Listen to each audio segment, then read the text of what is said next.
कहानी का शीर्षक है बेटी जैसी बहू। सुमन और उनकी शादी को अभी 2 ही साल हुए थे।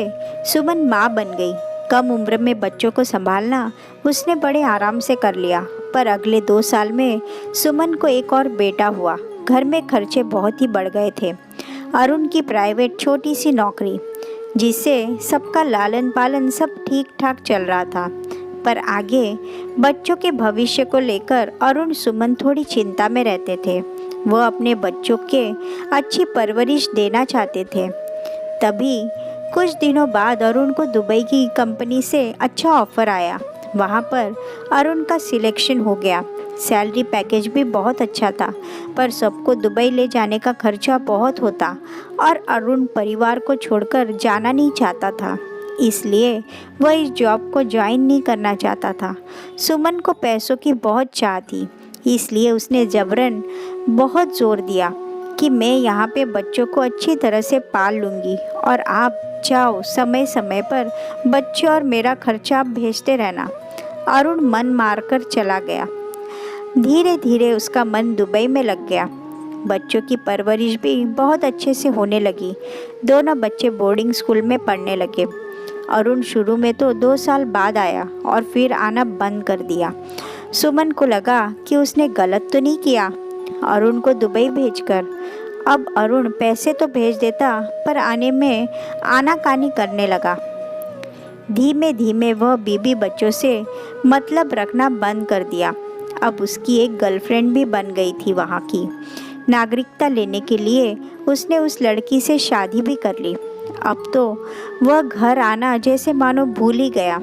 सुमन ने अपने बल पर बच्चों को पाला, बड़ा किया और फिर बड़े बेटे की शादी कर दी। बड़ी बहू तो आते ही बेटे को लेकर अलग हो गई। सुमन बहुत टूट चुकी थी। पहले पति और अब बेटा। धीरे धीरे सब दूर होते जा रहे थे। उसको कुछ भी अच्छा नहीं लगता था।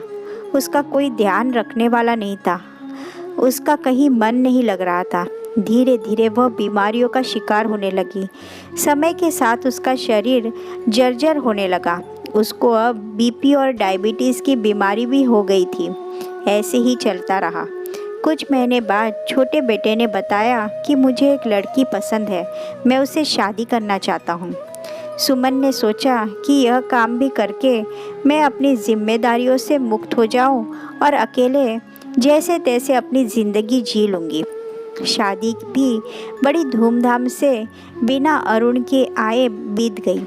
सुमन को लग रहा था कि यह भी बहू मेरे बेटे सोम को लेकर चली जाएगी, पर ऐसा नहीं हुआ। सोनिया बहुत ही समझदार निकली। वह सुमन का बहुत ही ध्यान रखती थी। उसको समय पर दवा देना, उसके साथ बैठना, बातें करना, अपने साथ बाहर ले जाना आदि सब बातों का वह पूरा ध्यान रखती थी। उसको एहसास था कि सोम के पिता ने माँ के साथ बहुत ही गलत किया, इसलिए माँ टूट सी गई है और बीमार भी रहने लगी है।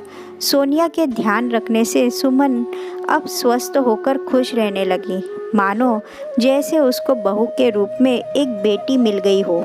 दोनों बहुत ही घुल मिलकर रहती थी। धीरे धीरे सुमन जैसे अपने सारे गम को भुला दी।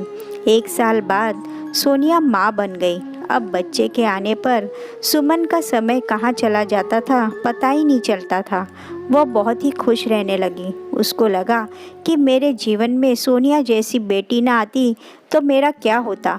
सोनिया ने भी सुमन का अपनी माँ से बढ़कर ध्यान रखा।